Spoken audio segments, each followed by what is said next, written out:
Hey guys, today I want to talk to you about watercolor paper. I saw Denise from In Liquid Colors watercolor paper review and I thought it was so awesome. And that reminded me that I have a ton of watercolor paper just sitting there waiting for me to test it. I hadn't tested it because it seemed like a really huge project and I couldn't figure out what was the best way to go about testing it, but Denise's video really inspired me to just go at it. So I figured out a way that I want to test my paper and I wanted to share it with you. So first of all, I made a template. You know how much I love templates. Basically, it's just a square, and on my actual test I won't have all of these words, but this way it is easier for you to see what I'm doing. So the first section that I'm going to fill in is the background section. Here I'm using PR122 quinacridone magenta, and I'm doing a really nice juicy stroke. You can do 3 juicy strokes of this color, and you apply it in the upper left hand section. This is to test whether the paper is prone to making backruns or cauliflowers or not. Then I'm going to do a lifting test. I use 2 different pigments, a highly staining pigment and a non-staining pigment. For my highly staining pigment, I'm using phthalo green, PG7, and for my non-staining pigment, I'm using green earth, PG23. The point of this is to see whether the paper reacts normally to lifting pigments, whether it lifts very easily or it lifts very difficultly.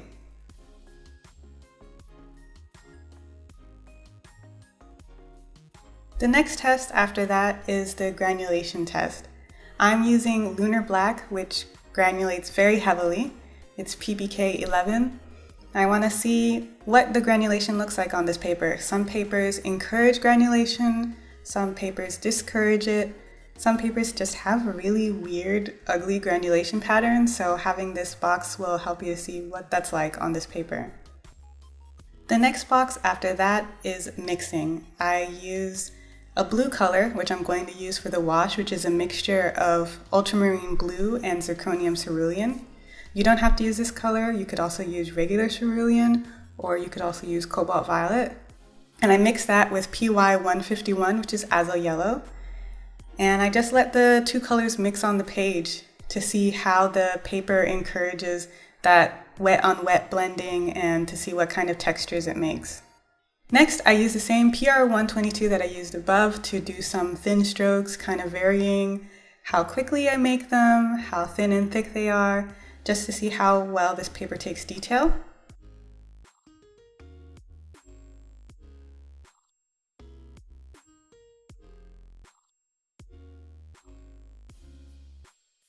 And then after that, this is a really important test for me because I use this technique all the time, is softening.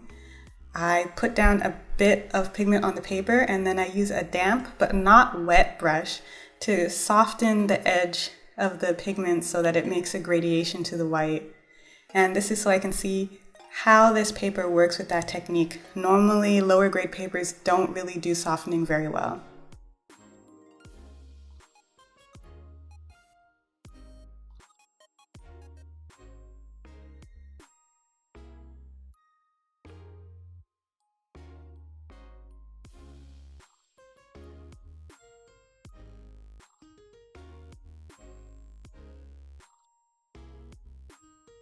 Once that's all done, I start on the next side. Under the pencil section, make a couple of pencil marks and then erase part of them. This is going to let you know how well the paper takes pencil, how difficult it is to erase pencil on the paper, and later you'll get to see whether the paper is damaged by the erasing that you did. Next, we're going to add masking fluid and masking tape to the paper. Some paper can get torn by using either of these masking methods, so by using it here we get to see whether the paper can stand up to that. Now you have to let the paper dry until the masking fluid is completely dry. After that, we're going to start with our wash. So we'll have the same mixture that I was telling you about before.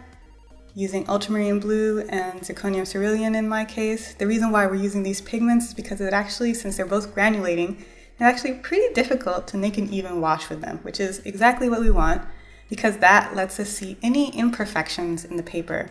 If there is any uneven sizing, any splotches, any kind of weird marks, you're going to see it in the wash. So attempt to make as flat and even as a wash as you can down the entire right side of the page, covering the pencil marks, the masking fluid and the masking tape, and the glazing section. Now, leave that to dry. Once that's dry, come back in and remove the masking fluid and the masking tape. Make sure that everything is dry. I didn't totally do that, so my paper was a little wet and it got a bit damaged. Don't be me. Make sure that it is totally dry.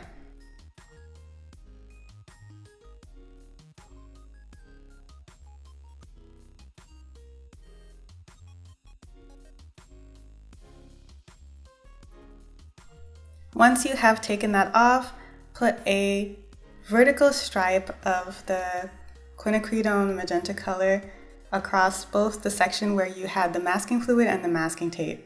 This will allow you to see if there's any kind of irregularities in the paper. After that, I glaze in the bottom section with the same yellow color that I used in the mixing section, just trying to make a light glaze over the wash.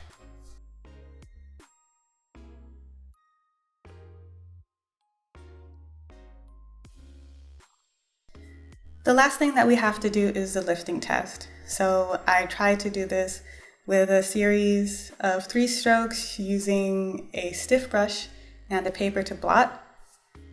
The same amount for both the staining and the non-staining paper.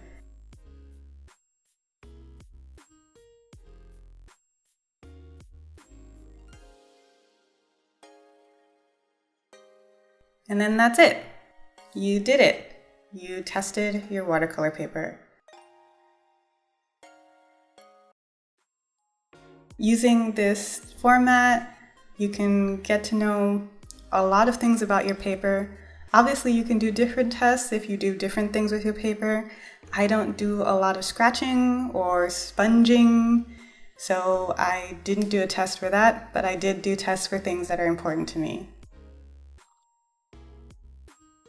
Next, I'll tell you how you can understand the results of your test, because that's really important too. So first of all, pencil and erasing. The thing that you're looking for here is to see how easy it was to erase. It was pretty okay erase. Actually, it was a little difficult to erase on this paper. And if you look really closely, you can see that there's a bit of damaging done by the erasing. And afterwards, I went in and I erased a little bit more after I did the wash, and you can see that the pigment actually lifts up from this paper. So that's important to know. Ignore all of this. I tried to take this off when it was too wet. So here you're trying to see whether the masking fluid and the masking tape will damage the paper. And really what you want is this whole area to look the same. And it looks basically the same as it does on the unmasked paper. So the paper wasn't damaged. So that's cool. So obviously this is not the most even wash in the world, but that's to be expected because we used a mixture of 2 granulating pigments. But the important thing is that you don't see any big blotches or spots or anything like that on some not so good papers. You can see that happening, and everything looks pretty even. The pigment did not come up when I did the glazing, and it looks like it was not muddied and nice and even, so that's really cool. So this test is to see whether this paper is prone to making backgrounds. That's why I use PR122. It's a pigment that's really prone to making backgrounds.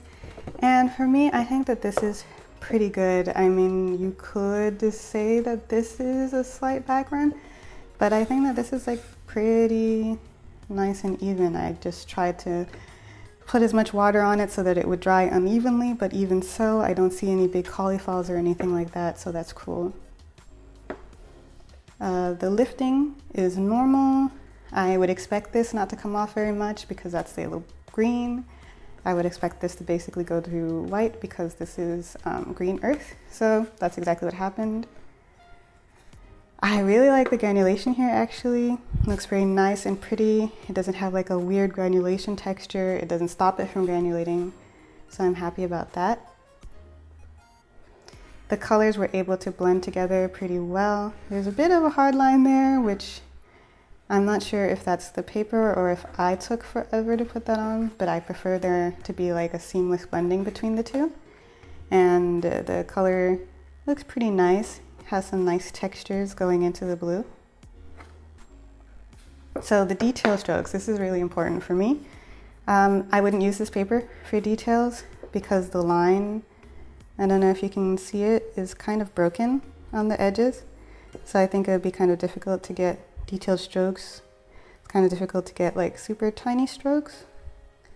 Also, I don't know if you can see it, but when you make a stroke, it has a tendency to be darker on the outside. I don't really like that. It does have pretty okay softening capabilities though. It softens pretty nicely without making a hard line into the white. So overall, I'd say this paper, which is the Fabriano Artistico Cold Press 200 GSM in warm white, is a pretty good paper. Oh, and also it's a good thing to check out to see the cockling or the buckling.